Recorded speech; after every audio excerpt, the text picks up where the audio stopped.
Mars 2018, c'est le départ de la 4e édition de Sport2Job.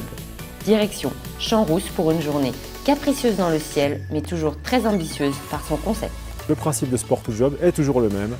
4 entreprises, 6 équipes d'entreprises. Dans chaque équipe d'entreprise, on intègre des candidats en situation de handicap. Les entreprises aujourd'hui représentées, Schneider Electric, Grenoble Alpes Métropole, le CEA et ST Microelectronics. Dans chaque équipe de ces entreprises, un candidat en situation de handicap qui cherche un boulot et un sportif adapté. En 4 ans, on est à presque 90 personnes qui ont trouvé un boulot. On mixe les entreprises et les personnes en situation de handicap dans des activités sportives autres que derrière un bureau, quelque chose de formel. Et c'est ce qui m'a vraiment plu, le principe de l'événement.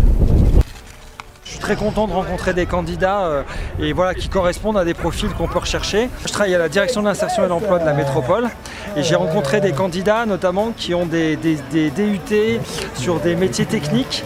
Et comme on travaille beaucoup avec des entreprises de l'industrie, je recherche beaucoup de candidats, pour les entreprises on recherche des candidats. Et donc il y a des candidats que je vais pouvoir orienter vers des entreprises qui sont partenaires avec nous sur les recrutements. On essaie d'assurer un vrai suivi de tout ça, puisque tous les mois on se voit avec les entreprises participantes dans les comités de pilotage. Une vraie communauté Sport2Job, candidats, recruteurs et entreprises qui se créent. On essaie vraiment de fluidifier tout ça. Il y a du boulot, mais on y arrive bien.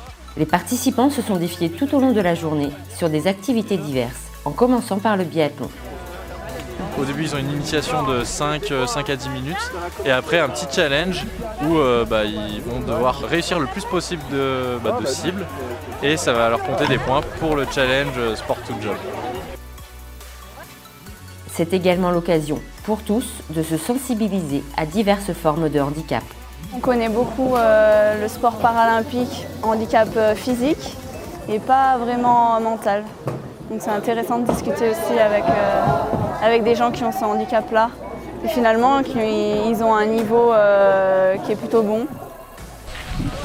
Allez, c'est parti. J'ai été surprise des fois à entendre des hop droite alors que pour moi je voyais rien du tout. C'est sûr que quand tu dis hop droite, j'attendais d'être au moment où tu avais dit, à l'endroit où tu as dit. J'ai essayé justement de mesurer la distance pour te le dire suffisamment longtemps à l'avance que tu te prépares à tourner. Super activité en tout cas. Pour conclure ce challenge, les équipes se sont montrées particulièrement enthousiastes pour construire de toutes pièces leur propre bobsleigh. On a bien travaillé en équipe, à plusieurs, chacun avait sa tâche, le devant du bob, le milieu, le derrière, donc c'était très bien, ça s'est bien passé. C'était compliqué de trouver les pièces, on s'est trompé. Mais on est ensemble donc c'est positif, ça va. Je cherche du travail. J'espère que ce soir ou plus tard, il y aura des réponses positives.